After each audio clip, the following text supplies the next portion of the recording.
BRS working president KTR పై Banjara Hills police స్టేషన్లో criminal case నమోదైంది. సీఎం రేవంత్ రెడ్డిపై నిరాధార ఆరోపణలు చేశారంటూ కాంగ్రెస్ నేత బత్తిన శ్రీనివాసరావు హన్మకొండ పోలీస్ స్టేషన్లో ఫిర్యాదు చేశారు. హన్మకొండ పోలీస్ స్టేషన్లో కేసు నమోదు కాగా బంజారా హిల్స్ కు ఈ కేసును ట్రాన్స్ఫర్ చేశారు. దీంతో కేటీఆర్ పై ఐపీసీ 504, 505 2 సెక్షన్ల కింద కేసు నమోదు చేశారు పోలీసులు.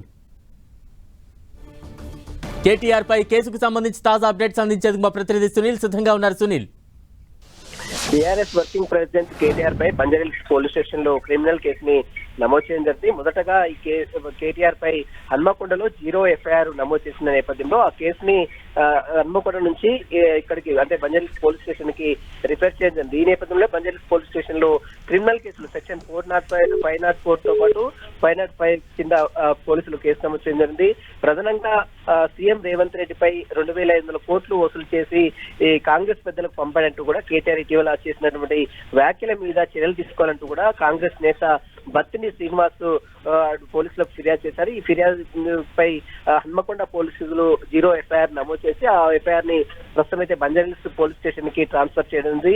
బంజారా హిల్స్ పోలీసులు సెక్షన్ 504 తో పాటు 505(2) కింద అంటే శాంతి భద్రతలకు విఘాతం కలిగించడం, అదేవిధంగా బహిరంగ ప్రదేశాల్లో దుర్భాషలాడినటువంటి పలు సెక్షన్ల కింద కేటీఆర్ పై ఈ పోలీసులు కేసు నమోదు చేసుకుంది. దీనిపై త్వరలోనే కేటీఆర్ కి నోటీసులు ఇచ్చి విచారించాలని బంజారా హిల్స్ పోలీసులు వాదిస్తున్నట్టు కూడా సమాచారం తెలుస్తుంది. బలరాం, సునీల్, అంటే కేటీఆర్ మీద నమోదైన కేసుల సెక్షన్ల తీవ్రత ఎటువంటిది?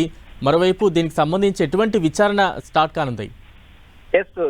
కేటీఆర్ పై నమోదు చేసిన సెక్షన్లు సెక్షన్ 504 అంటే శాంతి భద్రతలకు విఘాతం కలిగించారన్నటువంటి దానిపై సెక్షన్ 504 విధించారు. దాంతో పాటు 505(2) అంటే బహిరంగ ప్రదేశాల్లో ఒక ఉన్నత స్థాయిలో ఉన్నటువంటి వ్యక్తిపై దుర్భాషలాడడం, దానిపై మాత్రం అది కూడా శాంతి భద్రతకు విఘాతం కలిగించడం కాబట్టి దీనిపై కూడా సెక్షన్ 505 కింద (2) కింద ప్రస్తుతమైతే బంజారా హిల్స్ పోలీసులు 2 సెక్షన్ల కింద కేసు నమోదు చేసుకుంది.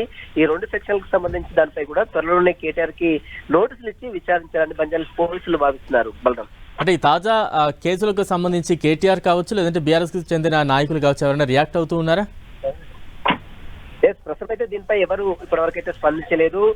కేవలం హన్మకొండలో బత్తిని శ్రీనివాస్ ఇచ్చినటువంటి ఫిర్యాదు నేపథ్యంలో అక్కడ హన్మకొండ పోలీసులు 0 ఎఫ్ఐఆర్ ని నమోదు చేసిన జరిగింది. ఆ ఎఫ్ఐఆర్ ని బంజారా హిల్స్ పోలీస్ స్టేషన్ కి ట్రాన్స్ఫర్ చేసిన తర్వాత బంజారా హిల్స్ పోలీసులు 2 సెక్షన్ల కింద ప్రస్తుతం అయితే పోలీసులు కేసు నమోదు చేసి ప్రస్తుతం అయితే దర్యాప్తు కొనసాగిస్తున్నారు. దీనిపై మరి త్వరలోనే కేటీఆర్ కి మరి నోటీసులు ఇచ్చి విచారిస్తారా లేదా అనేది మాత్రం వేచి చూస్తుందని చెప్పవచ్చు. Right, thank you Sunil.